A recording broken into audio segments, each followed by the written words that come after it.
kulanti wacan oo wanaagsan guud ahaantiin baa waxaad ku soo dhawaataan daawadayaal waraysi gaar ah oo aan la yeelan doono gudoomiyaha xisbiga mucaaradka ah ee wadani Cabdiraxmaan Maxamed Cabdilaahi Ciro waraysigu waxa uu taaban doonaa dhinacyo badan oo la xiriira siyaasadda doorashooyinka dhaqaalaha waxbarashada caafimaadka iyo xaaladda uu haatan ku sugan yahay xisbiga mucaaradka ah ee wadani iyadoo doorashooyin loo diyaar garoobayo si wada jira waraysiga ama talantaaliya waxay ku daajihin doonaa anigoo sagal beeldeeqa iyo Xamse Cali Bulbul oo dhinacayga taagan waxa xusud mudan in muddo 10 sano oo bilowniman ka soo wareegtay markii la aasaasay xisbiga mucaaradka wadani oo Cabdiraxmaan Maxamed Cabdilaahi gudoomiye ka yahay oo aasaaskiisa hooyga uu ku degay caasimadda Hargeysa oo waraysigan ka dhici doono inkan taaganahay ayaan ka qaadanaa gudoomiyaha aad u mahadsan waxaan jecelahay sagal inagoo soconaa inaynu hooyga gudoomiyaha galo oo waraysiga iyo tiimkiisii aynu naqaabilaan oo mahadsantiin gaar ahaan goobtaan ugu talagalay inaan waraysi qaado soo raaca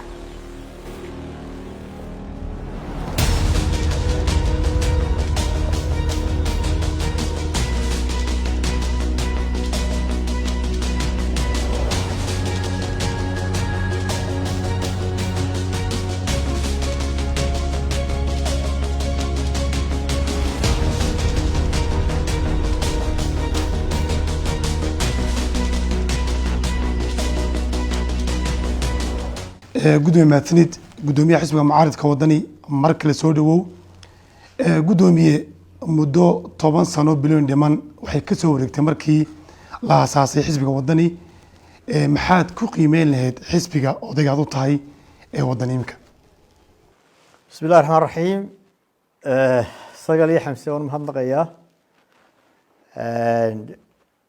xisbiga wadani waxaan ku qiimeyn lahaa xisbi ka dhashay dareenka shacbiga iyo doonista dadweynaha 2012 wuxuu ka dhashay oo ka soo dhaxbaxay 15 urur siyaasadeed iyo 3 xisbi qaran waxaanu noqday urur siyaasadeedkii kaliya ee soo baxay xilligaas taas waxay tusaysaa inuu rabitaanka shacbiga ku soo baxay waxaana markhaati u furaya doorashadii 2017 madaxtooyada isagoo farjiray inuu galay doorashada iyo tartankaas in ka badan 40% uu helay kalsoonida shacbiga Somaliland waxaan ku qiimeyn lahaa geed ku koraya rabitaanka shacbiga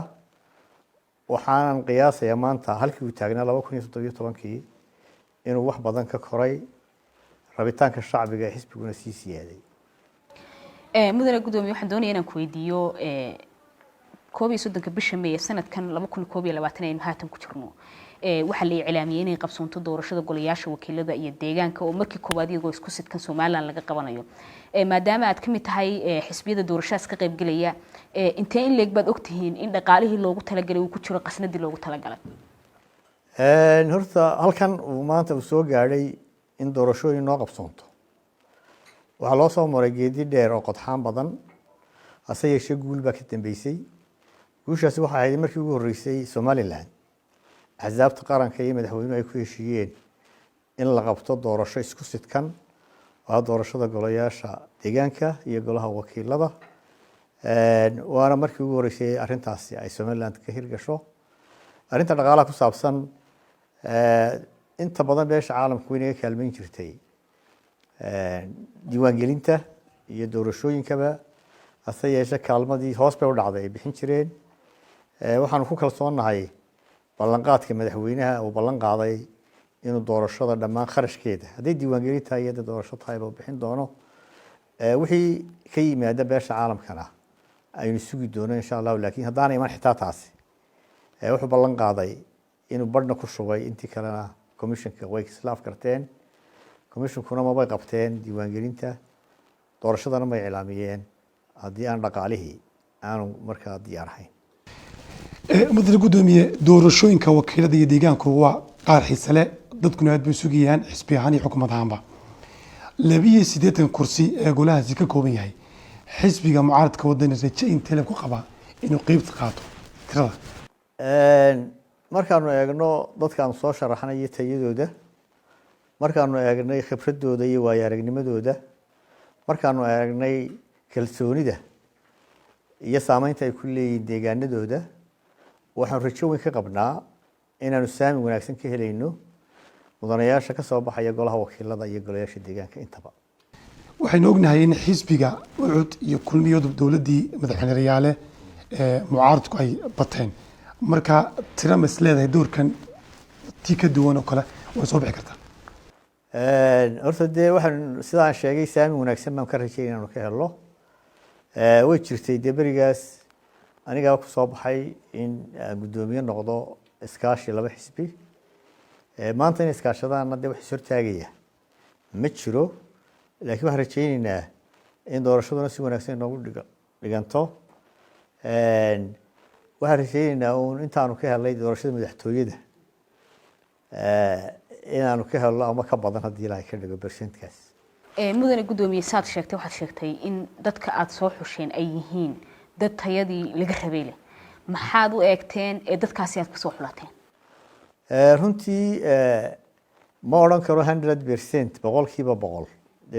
quality tayadii loo baahnaa way wada buuxinayeen, laakiin waxaan ku kalsoonahay intooda badani inay buuxinayaan wixii laga filayay. markaanu eegno dadka noo yimi waxaan ku kalsoonahay in dadkii quality loo baahnaa ama tayadii loo baahnaa ay yihiin. idinkuna qaar baaba goobjoog u haydeen, marka waan ku kalsoonahay inay buuxinayaan intooda badani ugu yaraan 80% shuruudihii looga baahnaa. mudane guddoomiye waxaad moodaa xisbiga kulmiye inuu culays weyn saarayo siduu u hantii lahaa mayrada magaalooyinka Hargeysa, Berbera, Gabiley iyo Burco iyo kuwo kaleba. xisbiga wadani markuu eego rajada xildhibaanadiisa door inta leeg baa idiga bannaan inaad ciidhisataan sidii boosaska mayrada caasimadaha ama kuwa kaleba aad qabsataan. beeyarada magaalooyinka waaweyn muhiim bay yihiin.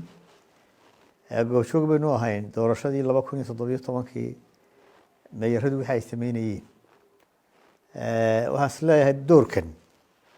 tartanka meeyarada waa la isugu imanaya hadduu kulmiye wada haystay berigii hore waa la isugu imanaya. rajo weyn baan ka qabnaa inaan magaalooyinka waaweyn qaybo ka mid ah aan ku guuleysano haddii ilaahay ka dhigo. mudane guddoomiye waxaa jiray heshiis bishii September aad wada gasheen saddexdeena xisbi qaran. heshiiskaasi wuxuu ku aadanaa inaad soo sharaxdaan haween 18 xubnood ka kooban. waxaana muuqatay in weli xisbigaagu aanu aqbalin hal gabadh. arrintaas oo ku dambeysay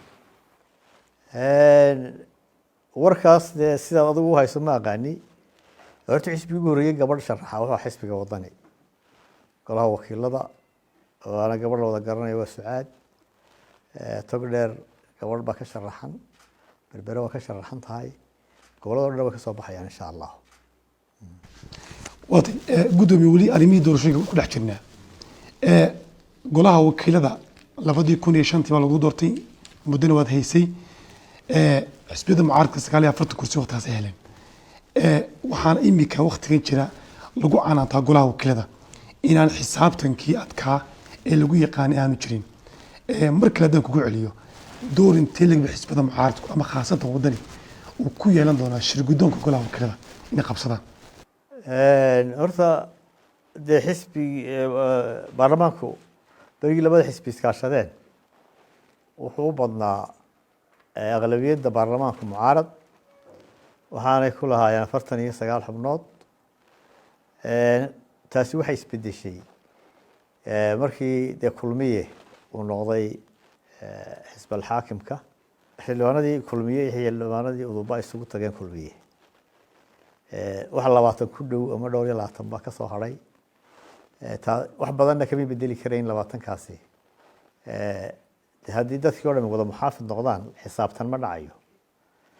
waxaynu isbedelka u doonaynaa in xukuumadda lala xisaabtamo. waajibka koowaad ee baarlamaanku waa in xukuumadda la xisaabtamo.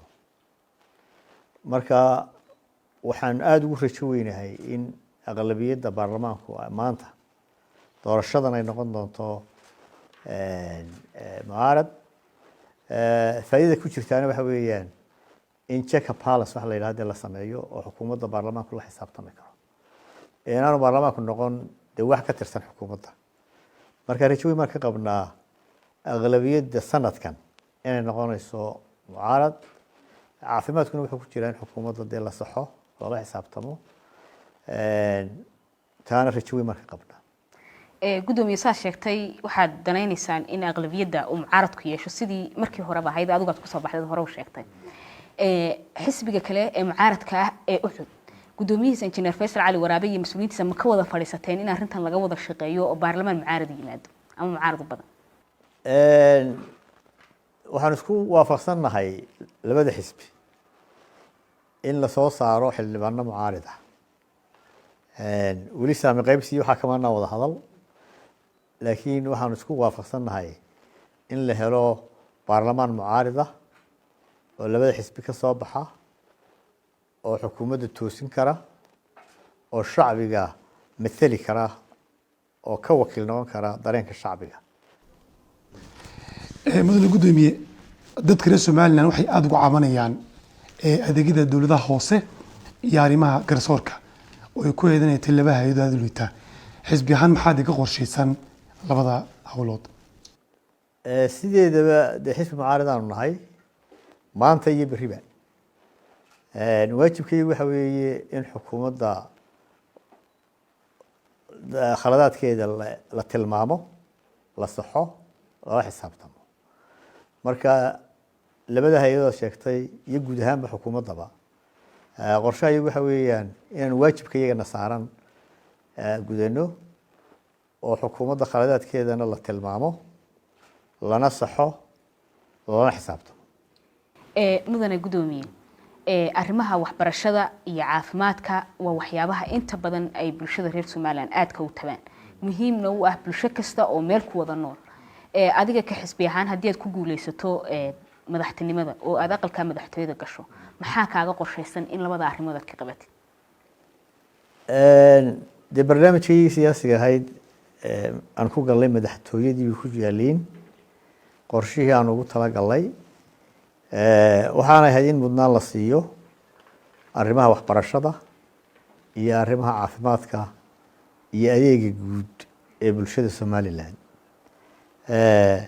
imikana buuggii berigii hore gacantaan ku haynaa iyo wixii laga bedelayo laakiin mudnaan bay noo tahay in la siiyo biyaha mudnaanta la siiyo in caafimaadka la siiyo in waxbarashada la siiyo waatay siyaasadda arrimaha dibadda mudane gudoomiye waxaa tahay nin diblomaasiya in badanna usoo shaqeeyey siyaasadda isbeddelka iminka gees ka socda sidaba horta guud ahaan horta sideedaba geeska africa waa meel leh muhiimad istiraatiijiyad ah waa meel ay danaynayaan dowladaha waaweyn dhammaantood ha ugu xoog weynaadaan maraykanka iyo shiinuhu waxaana taa maraka ah dalkan yar ay nagu qabsan jabuuti maanta waxaa ka samaysan ilaa 10 saldhig eritrea saldhigya ku yaala somaliland waa tii halkan imaaraadku ay saldhigga doonayeen soomaaliya maraykanku saldhigyaa lagu sheegayaa waxaasoo dhan waxay ka turjumayaan inay danaynayaan dowladda quwadaha waaweyni geeska africa iyo kuwa dhaqaale haliba ay ka mid yihiin sacuudiga iyo imaaraadku dhinaca kale marka laga eegana dee halkan geeska africa khayraad badanna waa lagu toomaya oo mustaqbalka ama shidaal ha noqdo ama macdan ha noqdo marka geeskan africa dowladaha waaweyn ee danaynaya dee danahooda waxay doonayaan inay ka fushadaan had iyo jeer halkan isbedel badan baa ka socda geeska africa gaar ahaan isbedelkii ku yimi ra-iisul wasaarihii hore ee lagu bedelay etoobiya intii ra-isul wasaarahan cusub yimi xaaladahaasi dhammaan way saameyn karaan geeska africa marka waxaan qabaa inaynu aada iyo aad si dhow la soconno wixii ka soo kordhaya dhammaan geeska africa dowladaha qaarkood iskuma fiicna xidhiidhadoodu dagaalla ka iman kara markaas dhammaantood wadamada saameyn bay nagu leeyihiin geeska africa aynu ka mid nahay marka si dhow inay ula socoto xukuumaddu iyadoo aynu dee waddan walba si gaara ula dhaqmayno baan qabaa arrinta wada hadallada Soomaaliland iyo Soomaaliya muddo ayay soo taxnay ilaa sanadkii 2012 ilaa haddana waxaad moodaa in waxyaabaha masiirka ah ee ama kala go'a ama isu taga aan wada hadallada lagu soo hadal qaadin adigu balka gudoomiye Cabdiraxmaan ahaan wada hadalladaasi sidee kula muuqdaan ama sidee isleedahay waa lagu gaari karaa in waxa masiiriga la taabto laga wada hadlo horta anigu xisbihaan xukuumadii kala dambeeyay ee kulmiye xukuumadii Siilaanyo iyo xukuumadda Muuse Bixiba waanu ku taageeray inay wada hadallada wadaan waxaanu qabnaa in wada hadalku uu ka mid yahay arrimaha dhalin kara in dalalku ay kala go'aan oo ay kala baxaan waxa tusaale noogu filan Eritrea iyo Ethiopia aanu jaarnahay wada hadal bay ku kala baxeen waxa noogu filan Suudaan iyo South Sudan marka arrinta masiiriga ee Somaliland waxaan qabaa inay furo u noqon karto arrimaha wada hadalku waanu qabnaa wada hadalku sii socdo waxaana qabaa in ay ku khasban yihiin Soomaaliya iyo Somaliland in la wada hadlo waa laga yaabaa ra'yigu inuu kala duwan yahay laakiin waxaan qabaa inay khasab tahay in la wada hadlo waxaana qabaa xalku wuxuu ka iman karaa in la wada hadlo haddii xal la waayana dee markaa waa laga gudbi karaa laakiin beesha caalamkuna mar walba waxay nagula talinaysaa inaynu wada hadlo mudane gudoomiye weli arrimihii geesan ku dhex jirnaa waxaad moodaa in khilaaf adag u dhexeeyo Ethiopia iyo Suudaan Djibouti Eritrea Kenya iyo Soomaaliya mandaqadu inay is wada haysato markaad diblomaasiyadda eegtid Somaliland mandaqada ay haysatay khilaafaadka maxaa saameyn ku leedahay mid faa'iido mid khasaaro halka dalalkaasi waa saa sheegtay waa dhab Eritrea iyo Djibouti colaad baa ka dhaxaysa Tigray waa kii dagaalku ka dhacay Soomaaliya iyo Kenya muran baa ka dhex jira dhammaantoodna wayna saameynayaan waddan kasta dhibaatada ka jirta wayna saameynayaa wanaagna wuu iman karaayo dee haddii xidhiidhkeenu wanaagsanaado dhinaca kalena wanaag baynu ka filaynaa marka waxaan is leeyahay siyaasadda ugu wanaagsan ee Soomaaliland ku dhaqmi karta waxa weeye inaanay ku milmin muranada aanay dhinaca ka ahayn ee dalalka khuseeya waxay nagu waajibaa inaynu dal kasta la macaamilo Djibouti la macaamilo Ethiopia la macaamilo Suudaan la macaamilo Soomaaliya la macaamilo Kenya la macaamilo inagoo ka wada hadlaynaa danahayna ama waxa loo yaqaano mutual interest marka sidaas waxaan isleeyahay waa siyaasadda ugu wanaagsan ee Somaliland kaga badbaadi karto inay qayb ka noqoto muran aanay dhinac ka ahayn mudane gudoomiye geeska isbedelaha ka dhacay saynu hore u soo sheegnay khilaafaad baa jira sida imka aad sheegaysid Somaliland ma ka faa'iideysatay isbedelka geeska ka socda oo ma isleedahay meelna allaha ka dhigay waxaasay ka faa'iiday intii isbedelku socday hada faa'iidadu dee waxaa laga yaabaa inaanay markiiba muuqan laakiin imika waxaynu taaban karno aynu idhan karno waynu ka faa'iidnay oo aynu fuur soo qaadano inaynu ku qiyaasno hadda ma jirto waatay mudane gudoomiye xisbiga mucaaradka waddan waa xisbiga ugu weyn ee Somaliland imika jira adiguna waxaad tahay gudoomiyihii iyo musharax xisbigaasi Somaliland muddo 30 sano ah baa ku beegan 18 May jirsatay xaaladda guud ee maanta Somaliland ay ku socoto iyo jawiga guud maxay ku muuqataa waxa isleeyahay Somaliland dee wax badan baa u qabsoomay 30 sano wax badanna waa ka dhiman yihiin achievements badan bay samaysay marka loo barbar dhigo dee wadamada geeska Afrika inuu ka sheekeynaynay maanta dagaaladu ka jiraan muranku ka jiro xiriirkoodu wada xumaaday midba mid ku xumaaday Somaliland waxa ugu wanaagsan ee maanta lagu qiyaasi karaa waa nabad iyo xasilooni oo aan kaga duwanahay wadamada geeska Afrika oo dhan markaad eegto arrimaha kale ay Somaliland u qabsoomay waxaa ka mid ah inuu inoo dhismay haykalkii dowladnimadu institutionskii qaranku inoo dhismeen hadday ciidan tahay hadday boliis tahay hadday hay-ada tahay hadday wasaarada tahay nidaamkii maaliga ahaa inuu inoo dhismay aynu lacag iyo bank dhexe yeelanay inaynu baasaaboorradeena yeelanay waxaasoo dhammi waxaa isleeyahay waa horumar weyn oo somaliland samaysay soddonkaa sannadoodna somaliland way shaqaynaysay inay ictiraaf hesho way isku dayeysay inaanay u suurto gelin way noo caddahay laakiin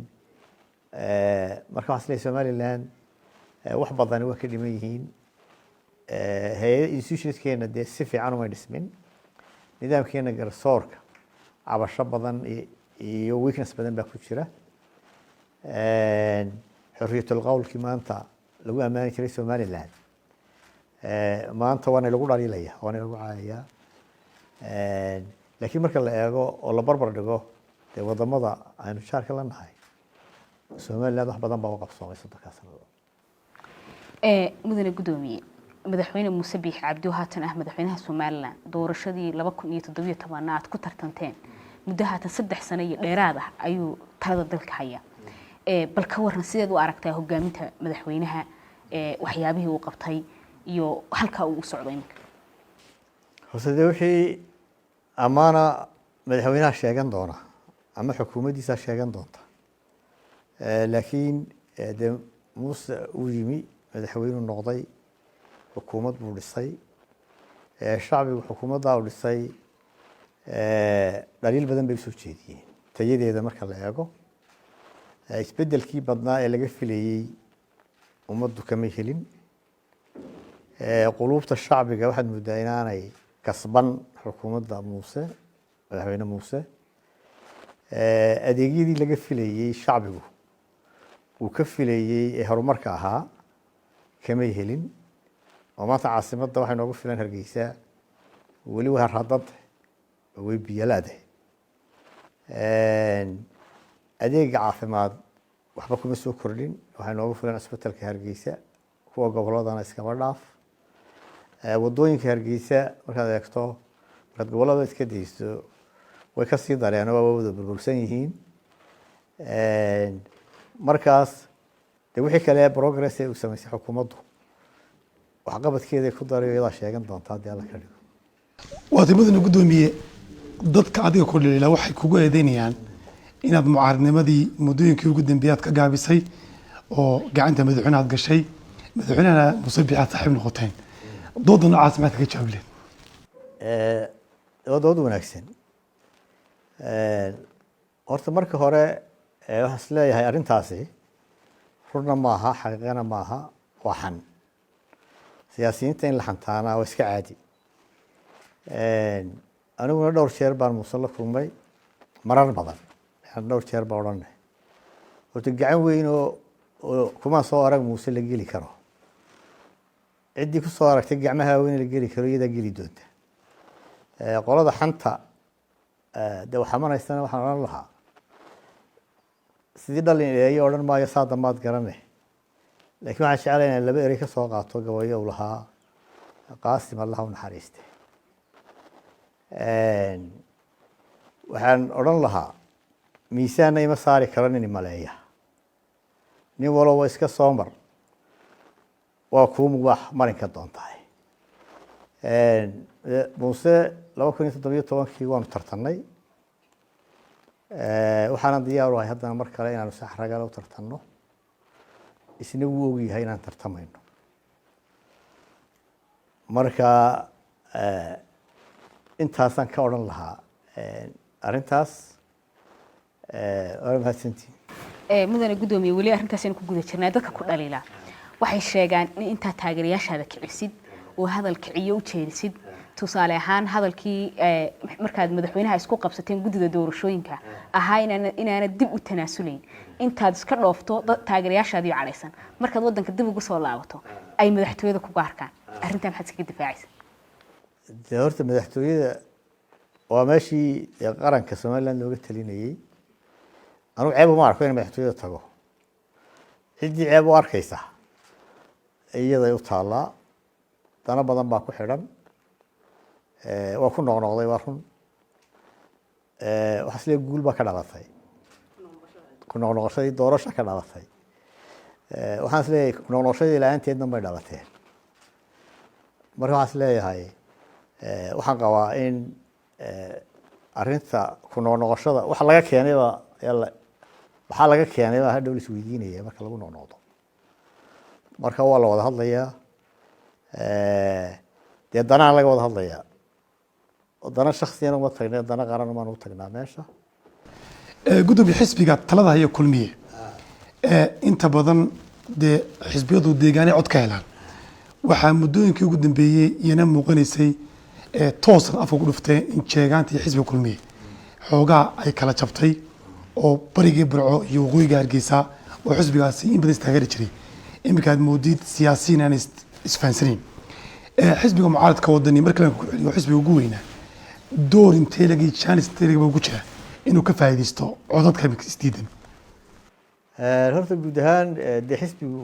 waan ii sheegay oo waa xisbi ka dhashay shacbiga reer somaliland aan isleeyahay wuxuuna ku koray rabitaanka shacbiga bari iyo galbeed looma kala duwana waa soo dhaweyneynaa shacbiga reer somaliland intii hore ugu jirtay xisbiga iyo inta kusoo biiraysaba waa runoo deegaanada berigii dhaweyd deegaanadii u badnaa dee muuse taageeray in badan baa dad badan oo taageerayay baa maanta laga yaabaa xisbiga inay kusoo biireen ama bariga ha noqdaan ama galbeedka ha noqdaan waana soo dhaweyneynaa waana ku faraxsannahay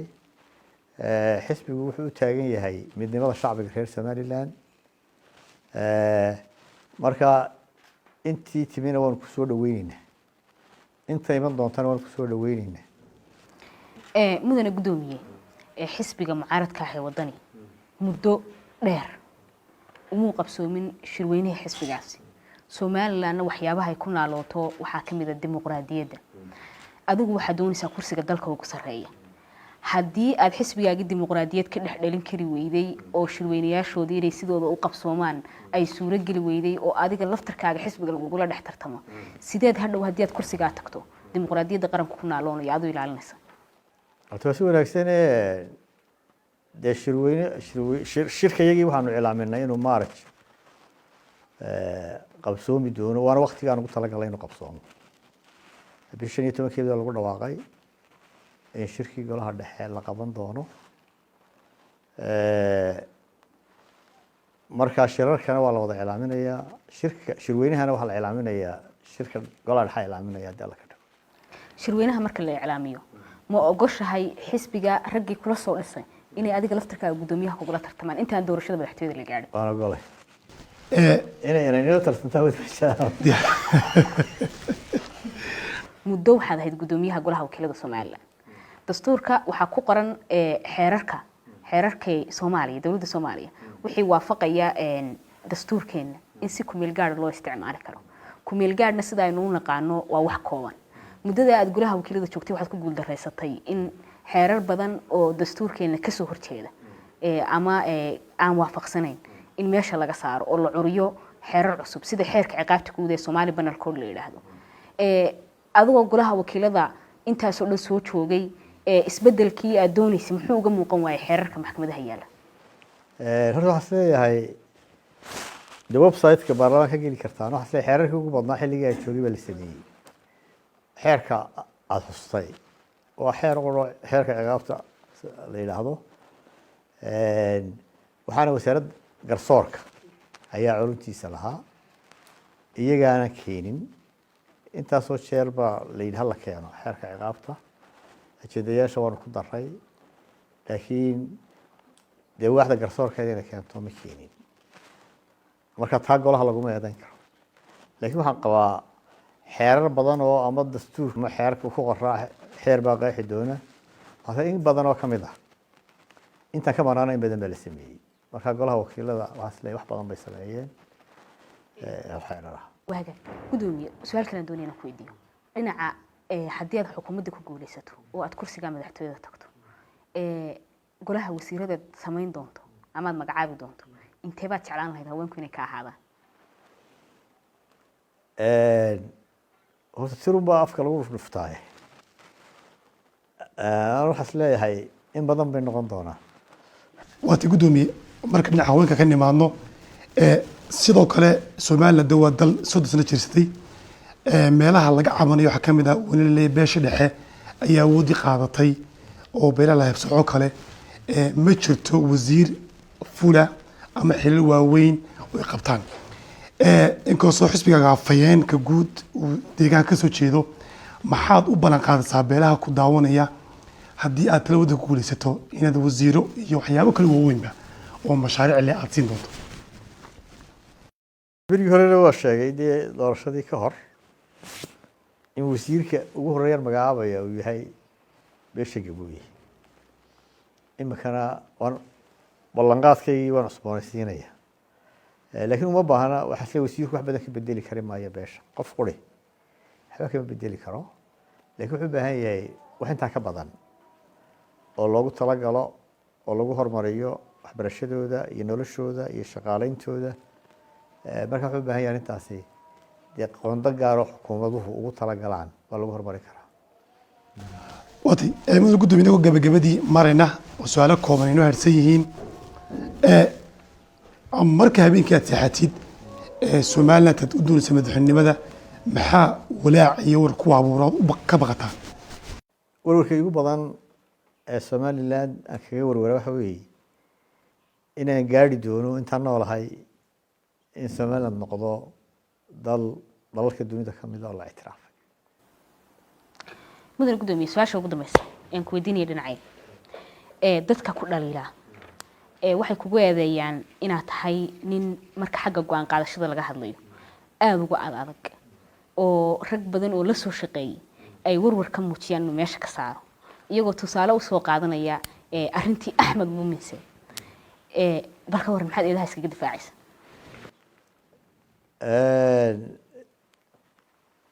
waxaan ahay nin naxariis badan waxaan leeyahay nin saaxiibadii fiican baan ahay laakiin dunidu khilaafku wuu iska iman karaa laba qof oo siyaasadda ku jiraana way isqaban karaan marka waxaan leeyahay tusaale qori kuma filna in lagu qiimeeyo saas mudane gudoomiye aad baad mahadsan tahay waqtiga qaaliga ee aadna siisay su'aalaha tirada badan ee qaaradkaayeen mudane gudoomiye waxaan sidoo kale kaa mid celinaynaa in adigoo hawlihii doorashooyinka ku jira aad haddana jaanisna siiso wareysigan waxaa qaadiyey anigoo Xamse Cali Bulbula iyo Sagal Beldeeq sidoo kale waxaan u mahad celinayaa Maxamed afayeenka xisbiga mucaaradka ee wadani Barkad Jaamac Batuun xogaha gaarka Cabdiqadiidle dhammaantiin aad baad mahadsantihiin mudane gudoomiye mar kale mahadsanid 100% wareysigan aadna siisay idinkaa mudan